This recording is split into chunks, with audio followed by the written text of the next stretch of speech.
Salut les Spondys, on se retrouve aujourd'hui dans une nouvelle vidéo pour répondre à toutes vos questions, les questions que vous nous avez posées sur le groupe Facebook. Pour suivre toutes nos vidéos, n'oubliez pas de vous abonner et d'activer la petite cloche. Alors ouais, aujourd'hui j'ai un masque. Pourquoi? Tout simplement parce qu'il y a notre petit Sharif qui est avec moi dans la pièce et dans les locaux, donc je suis obligé de garder mon masque pour faire la vidéo. Sinon, gare au coronavirus. Alors la première question, c'est une question de Jérémy, qui nous demande si une grosse consommation de café influe réellement sur la maladie. Alors, dans les recherches qu'on a fait, il n'a pas été démontré que le café avait une réelle influence sur l'inflammation dans la SPA. Peu importe le mode de préparation, que ce soit du café cafetière, du café en dosette, du café soluble, il n'y a aucun café qui entre en compte et qui a été associé avec une maladie auto-immune, peu importe laquelle. Donc on s'est basé pour répondre sur une étude américaine qui a testé 30 000 personnes sur 10 ans, donc sur la consommation de thé, donc la théine, le café et le décaféiné. Donc l'étude a démontré qu'après 10 ans, il y avait seulement 158 personnes qui avaient développé une forme d'arthrite. Donc ils en ont démontré que ça faisait trop peu pour dire que c'était le café qui développait les maladies. Par contre, ils se sont aperçus que chez les personnes qui buvaient du décaféiné, il y avait une influence plus significative. Donc il y avait plus de personnes qui buvaient du déca qui ont développé une maladie rhumatismale que chez ceux qui buvaient du café. Donc cette étude n'a pas encore trouvé le lien entre le café décaféiné et les arthrites, mais ils en ont quand même déduit que le décaféiné provoquait plus d'arthrite que le café. Après, on fera une vidéo sur l'alimentation, parce qu'il y a beaucoup d'entre vous qui parlent de l'alimentation, donc on vous expliquera tout et je pense que vous ne serez pas vraiment déçus. Alors ensuite, nous avons une question. Y a-t-il des différences entre une spondylarthrite HLA-B27 positif et un HLA-B27 négatif? Alors la réponse, elle est simple. Il n'y a aucune différence entre les deux maladies. La seule chose, c'est que si vous avez un HLA-B27 positif et déjà des personnes qui sont malades du coup autour de vous dans votre famille, vous avez plus de chances d'être diagnostiqué tôt. Donc vous avez plus de chances de ne pas avoir de séquelles.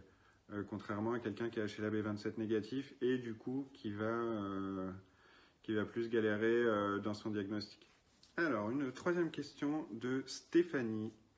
Où en est la recherche sur l'AIJ anthésique, donc l'arthrite juvénile? On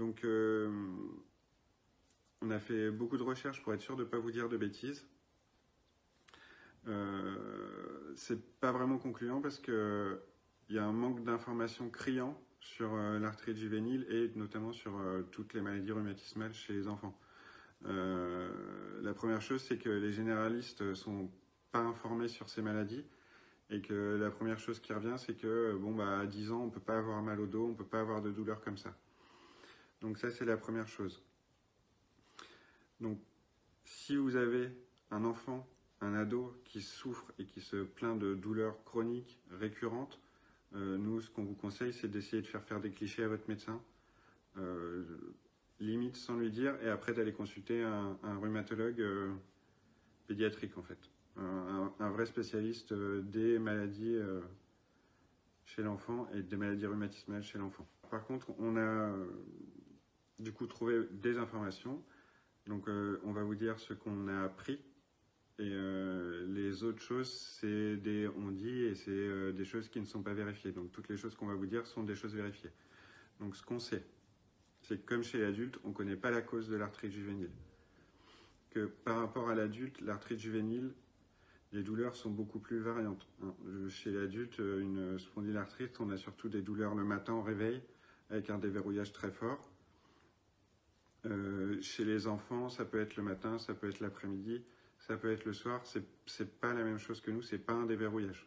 Ce qu'on sait d'autre, c'est que si elle n'est pas traitée assez tôt, le risque de déformation et de malformation des articulations est assez élevé. C'est-à-dire que vu que c'est dans la période de croissance, si les articulations se soudent, du coup, ça va provoquer des malformations et ce serait irréversible. Donc surtout, si vous avez des doutes, allez consulter un spécialiste, vraiment. C'est bien plus important que quand on est adulte, parce que ça peut avoir des répercussions sur toute la vie de l'enfant après. Alors, l'arthrite juvénile est classée en plusieurs maladies. L'oligoarthrite, quand elle touche 1 à 4 articulations. La polyarthrite, quand elle touche plus de 5 articulations. L'arthrite systémique, quand elle est accompagnée de fièvre et d'éruptions cutanées. L'arthrite avec enthésite, donc c'était la base de la question, quand elle touche les articulations et qu'on observe une inflammation au niveau des tendons, donc des anthèses, comme dans la spondylarthrite. Et l'arthrite psoriasique qui est accompagnée de psoriasis. Alors, une question de Violaine cette fois-ci. J'ai des questions sur les liens entre les différentes maladies comme la spondie et les problèmes thyroïdiques ou les problèmes de Missy. Alors là, c'est entre guillemets la grosse question parce que la recherche patauge complètement là-dedans. Hein. Ils ne savent pas de toute façon comment sont déclenchées nos maladies. Hein. Il y a des hypothèses, il y a des HLA, on se base sur le HLA-B27, mais en final, ceux qui ont HLA-B27 ou ceux qui ne l'ont pas peuvent déclencher quand même des maladies. En fait, il y a énormément de gènes qui rentrent en compte dans toutes nos maladies et pour l'instant, ils ont repéré que le HLA-B27. C'est pour ça qu'on fait le test, mais si ça se trouve, c'est vraiment un autre gène spécifique qui déclenche nos maladies et pour l'instant, ils ne l'ont pas encore trouvé.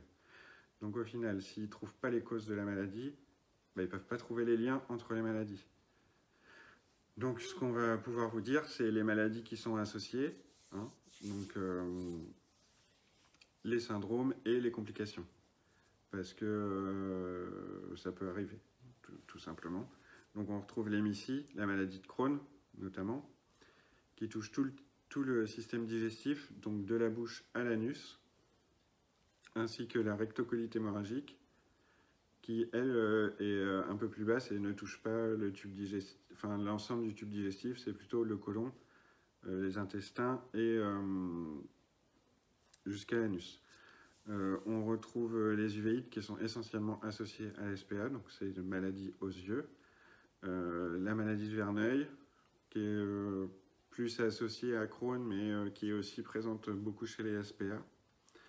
On peut retrouver des formes d'anémie qui sont liées à la SPA, des problèmes cardiaques, notamment au niveau de l'aorte ou au niveau des valves du cœur.